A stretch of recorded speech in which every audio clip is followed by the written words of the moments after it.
Hello everyone, कैसे हैं आप सभी लोग। आई होप आप सभी लोग अच्छे होंगे। यदि आप लोग हमारे चैनल पे नए हैं तो हमारे चैनल को सब्सक्राइब करें। एंड आप लोगों ने इससे पहले कि यदि हमारे वीडियोस नहीं देखे हैं तो आप लोगों को ऋचा की उड़ान चैनल पे प्लेलिस्ट उपलब्ध है, आप लोग उसको देखिएगा। हमारा कंटेंट बहुत ही आप लोगों के लिए महत्वपूर्ण रहता है और बिल्कुल जैसे एग्जाम्स में पूछा जाता है उसी प्रकार से ठीक हम पढ़ाते हैं और बिल्कुल ऑथेंटिक से आपको वीडियो प्रोवाइड करते हैं। तो आज का हमारा टॉपिक है प्रायद्वीपीय भारत की नदियाँ।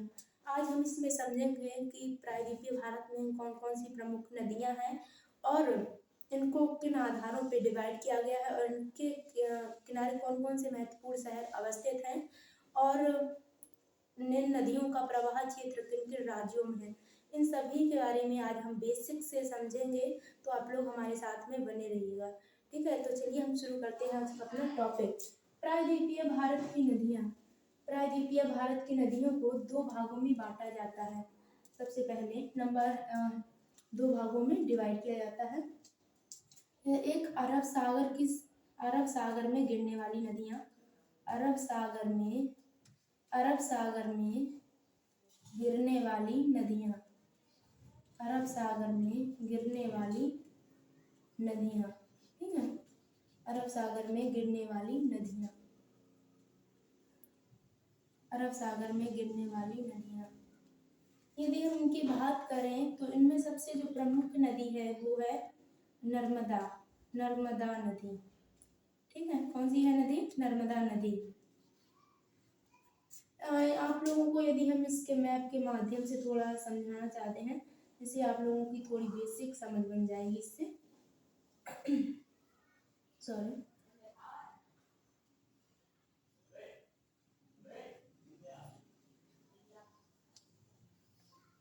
ठीक है, तो हम समझेंगे कि नर्मदा नदी का जो उद्गम है वो इधर सब उसके नॉर्थ में कौन सी है? विंध्याचल पर्वत श्रेणी। और उसके दक्षिण में कौन सी पर्वत श्रेणी अवस्थित है? वो है सतपुड़ा। ये कौन सी है? ये विंध्याचल, ये है सतपुड़ा पर्वत श्रेणी। ठीक है, तो इस नदी का जो उद्गम होता है वो मध्य प्रदेश और छत्तीसगढ़ की सीमा पे ये है जो मैकाल पर्वत श्रेणी। कौन सी है? मैकाल पर्वत श्रेणी से इसका उद्गम होता है और ये नर्मदा और सतपुड़ा के भ्रंश घाटी से होते हुए मध्य प्रदेश, गुजरात और महाराष्ट्र से प्रवाहित होते हुए ये अरब सागर में गिर जाती है। तो इसका जो यदि हम उद्गम स्थल की बात करें तो वो कहाँ से होता है?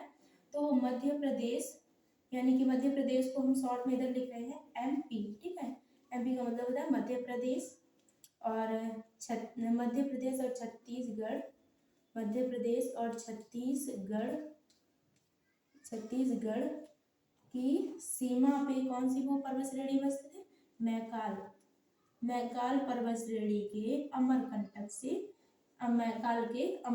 से इसका जो होता है उद्गम स्थल अमरकंटक से।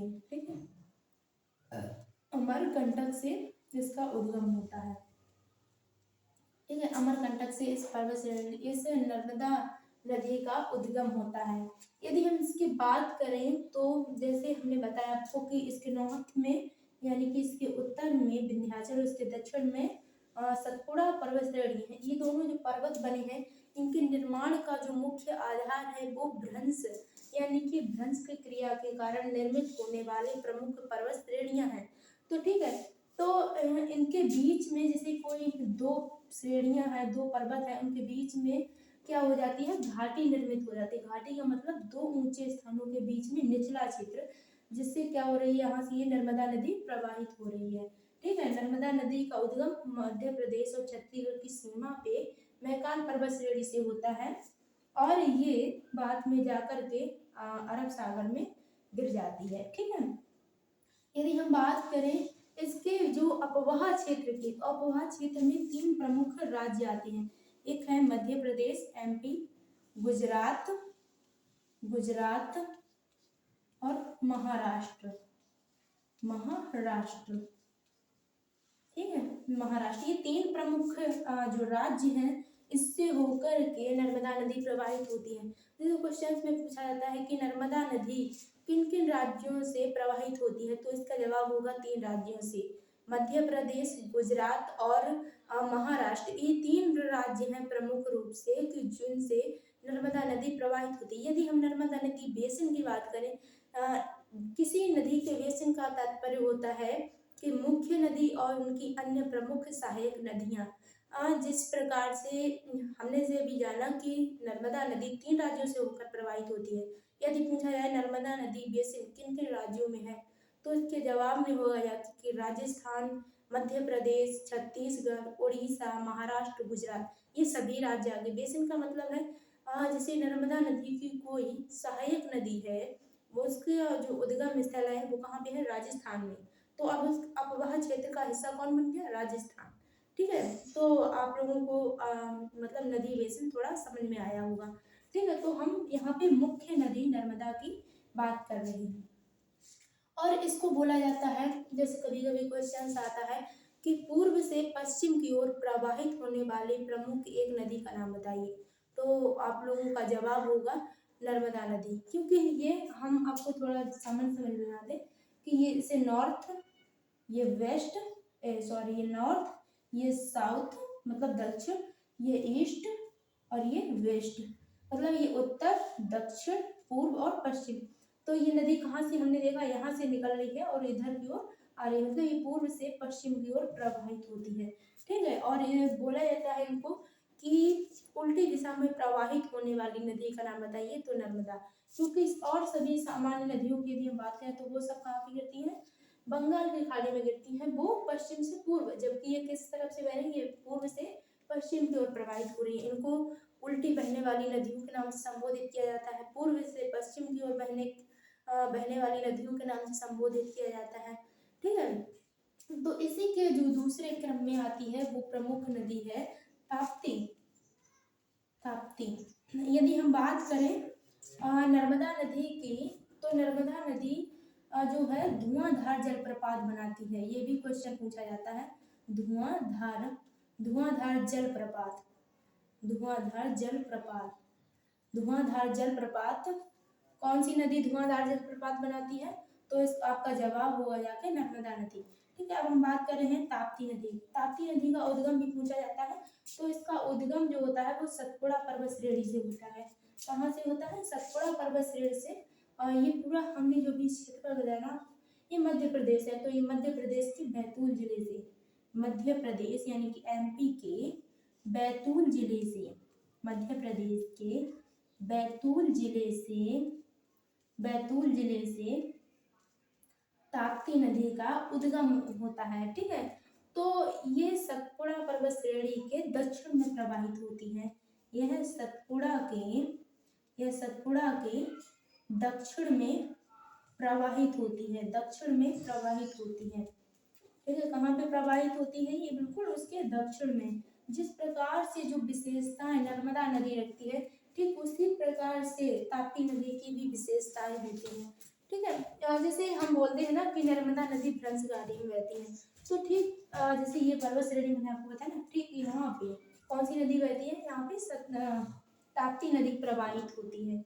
ठीक है, ताप्ती नदी प्रवाहित होती है और ये भी भ्रंश घाटी से होकर के बहती है।